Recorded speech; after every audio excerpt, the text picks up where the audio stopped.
Timeline, 5000 ans d'histoire, Richard Fremder. Printemps 1940, tout ce que Charles de Gaulle redoutait depuis 20 ans se produit. Et même pire. Le 10 mai, l'Allemagne lance son offensive à l'ouest. En quelques jours, les armées allemandes percent les défenses alliées. Les blindés traversent les Ardennes, les lignes françaises sont disloquées. Les états-majors perdent progressivement le contrôle des opérations. Le scénario que de Gaulle annonçait depuis des années se déroule presque exactement comme il l'avait imaginé. Mais quand une prophétie se réalise, elle ne procure pas toujours une satisfaction, seulement l'angoisse de voir le désastre devenir réalité. Parce que ce qui s'effondre, c'est pas seulement une armée, c'est un système tout entier, une manière de penser, une génération de dirigeants, une certaine confiance française dans sa propre puissance. Depuis des décennies, la France se considérait comme l'une des premières puissances du monde. Quelques semaines suffisent pour balayer cette certitude. Les routes se remplissent de réfugiés. Les villes se vident, les administrations fuient, les communications se désorganisent, les gouvernements successifs semblent incapables de reprendre l'initiative. Le pays tout entier entre dans un état de sidération. Dans ce chaos, Charles de Gaulle apparaît soudain comme un personnage à part, non parce qu'il dispose de pouvoirs exceptionnels, il n'en a quasiment aucun, il est secrétaire d'État, mais parce qu'il est mentalement préparé à ce qui arrive. Il a déjà réfléchi à l'effondrement, il a déjà envisagé l'impensable. Il sait que les catastrophes nationales ne sont jamais définitives tant qu'il existe une volonté de poursuivre le combat. Je dis toujours, le match n'est jamais terminé tant que l'arbitre n'a pas sifflé la fin. C'est exactement ça. Le paradoxe est quand même saisissant. L'homme qu'on n'écoutait pas quelques mois auparavant devient brusquement l'un des rares responsables dont les analyses semblent correspondre exactement à la réalité. Le 17 mai, il reçoit le commandement de la 4e division cuirassée. Enfin, il dispose de chars. Enfin, il peut mettre en pratique ce qu'il défend depuis si longtemps. À Montcornet et à Abbeville, il lance plusieurs contre-attaques audacieuses. Les résultats restent limités, c'est vrai, sur le plan stratégique. La situation générale est déjà de toute façon trop compromise. Mais ces opérations produisent un effet considérable. Elles démontrent qu'il est encore possible d'agir, qu'il existe encore une capacité de résistance, qu'il n'est pas nécessaire d'accepter passivement la défaite. Pour la première fois, de Gaulle devient visible. Et cette visibilité attire l'attention enfin de Paul Reynaud. Le président du Conseil cherche désespérément des hommes capables de sortir des schémas habituels. Le 6 juin 1940, il nomme donc de Gaulle sous-secrétaire d'État à la guerre et à la défense nationale. Le voilà brusquement projeté au cœur du pouvoir. Ça y est. Mais en fait, il est déjà presque trop tard. L'effondrement militaire s'accélère. Les armées reculent. Paris est menacé. Le gouvernement se replie. Partout monte une même question, faut-il continuer la guerre? Ou faut-il demander l'armistice? Pour beaucoup de responsables, la réponse paraît évidente, la bataille est perdue, l'armée est brisée, le territoire est envahi, la population souffre, basta, continuer semble inutile, parfois même irresponsable. Face à eux, de Gaulle développe un raisonnement totalement différent. Il refuse de confondre la défaite militaire d'une bataille avec la disparition d'une nation. La France, c'est pas seulement son territoire métropolitain. Elle possède un empire immense, des ressources, une marine, des colonies, des alliés. Et surtout, maintenant, la guerre est devenue mondiale. Le Royaume-Uni poursuit le combat. Les États-Unis, même s'ils sont encore neutres, représentent quand même une puissance industrielle colossale. À ses yeux, la conclusion s'impose, la guerre est loin d'être terminée. Alors oui, la France a perdu une campagne, elle n'a pas encore perdu la guerre. Cette distinction est fondamentale. Et pourtant, elle est alors incompréhensible pour une grande partie des élites françaises. Pourquoi ? Parce que l'expérience immédiate écrase toute autre perspective. Pourquoi ? Quand tout s'écroule autour de vous, il est extrêmement difficile de penser à long terme. Oui, on est pris, on appelle ça la tête dans le guidon. De Gaulle, lui, il y parvient. C'est probablement là sa qualité la plus rare.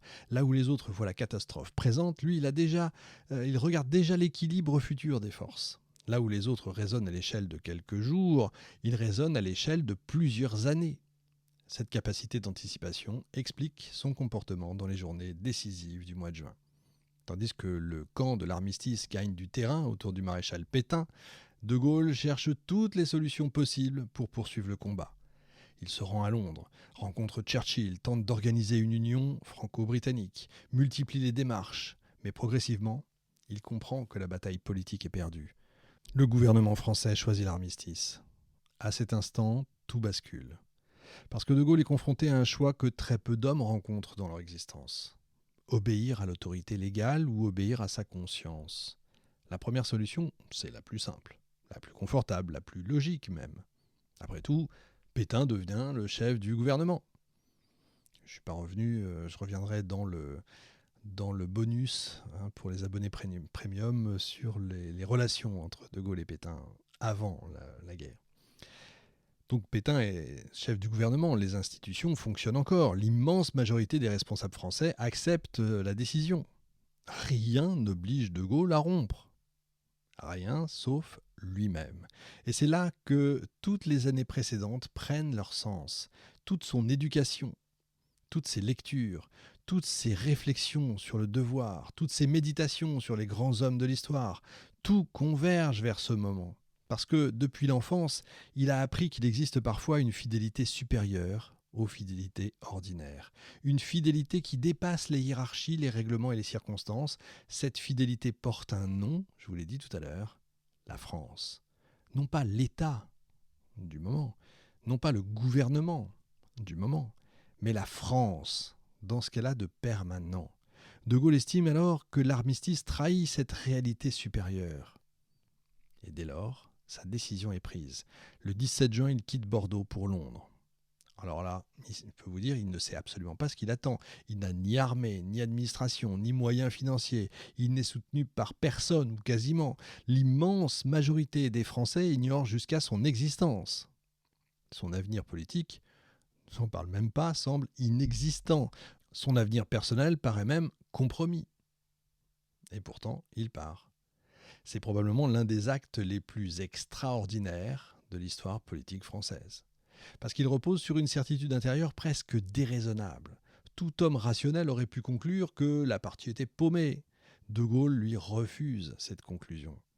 Pas parce qu'il est optimiste, d'abord il ne l'est pas, mais parce qu'il considère que certaines causes doivent être défendues, même lorsque leurs chances de succès paraissent infimes.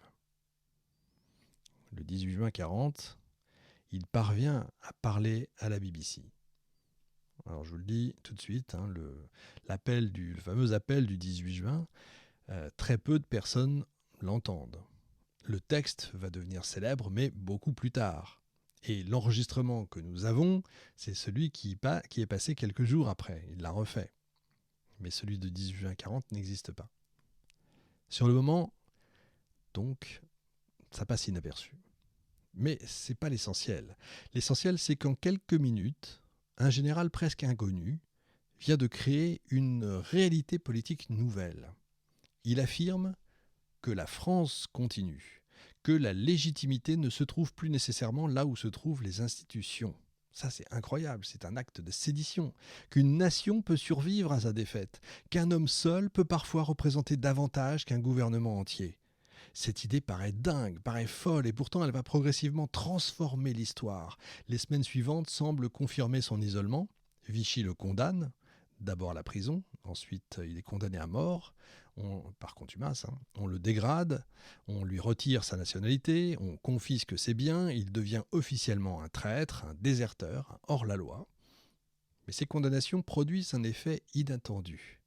En fait, elles achèvent de le libérer, comme si il quittait de vieux oripeaux pour prendre un nouvel uniforme, si vous voulez. Désormais, il n'appartient plus à aucun système, à aucun parti, à aucune administration, à aucune hiérarchie. C'est à ce moment qu'il formule cette phrase extraordinaire « Je ne suis l'homme de personne ». Cette déclaration résume toute sa trajectoire. L'enfant qui refusait de suivre, le jeune officier qui contestait les doctrines officielles, l'intellectuel marginal des années 30, le prophète ignoré, tout converge vers cet instant.